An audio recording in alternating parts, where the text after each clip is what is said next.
Hello' বন্ধু বান্ধৱীসকল, আজি এটা নতুন ৰেচিপি লৈ আহিছোঁ। মৰিচা শাকৰ ভাজি বনাওঁ।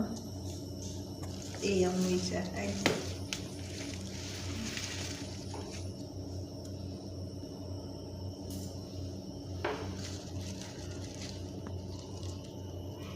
এনেকৈ পেলাই তাৰ হেৰিটো গুচাই ল'ম।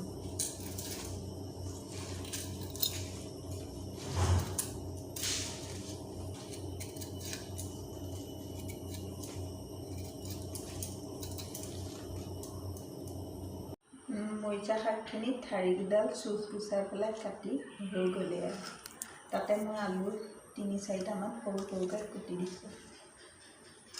তাই ইয়াত পিঁয়াজ লৈছোঁ, নহৰু লৈছোঁ, জলকীয়া এটা লৈছোঁ। জ্বলা বিশেষ নিদিওঁ, তাতে বুট কেইটামান দি দিম।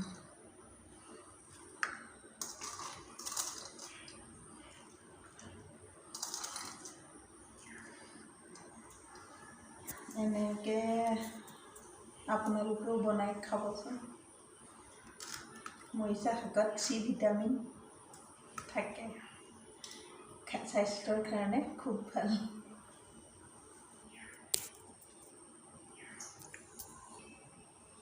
এতিয়া আমি কেৰাহীত ভাজিম এইখিনি।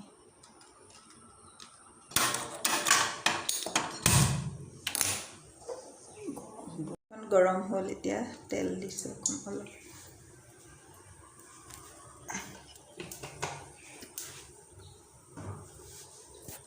এতিয়া তেলখিনি গৰম হৈছে, ইয়াত পিঁয়াজ, নহৰু, জলকীয়া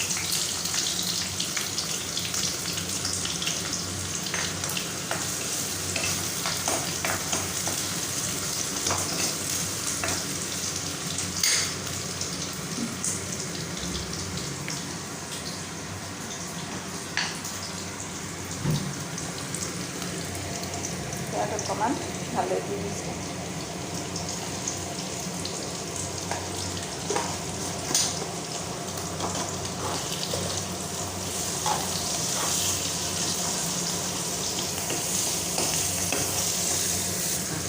পিঁয়াজখিনি অলপ ৰঙাকৈ ভাজিলোঁ।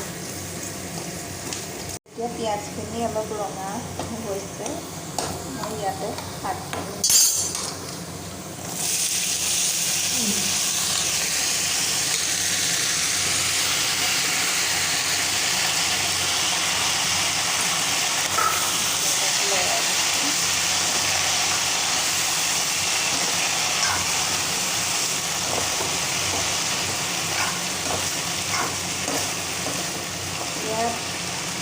নিজৰ সোৱাদ মতে নিমখ অকণমান দি দিব।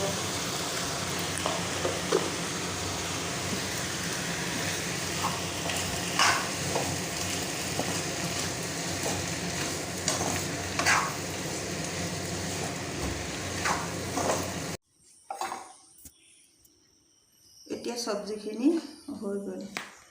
আপোনালোকেও এনেদৰে বনাই খাই চাবচোন মৰিচা শাক। যদি ভাল পায় লাইক কৰিব, শ্বেয়াৰ কৰিব, কমেণ্ট কৰিব, আৰু মোৰ আহিব লগা নতুন ৰেচিপিবিলাক চাই থাকিবলৈ পাব।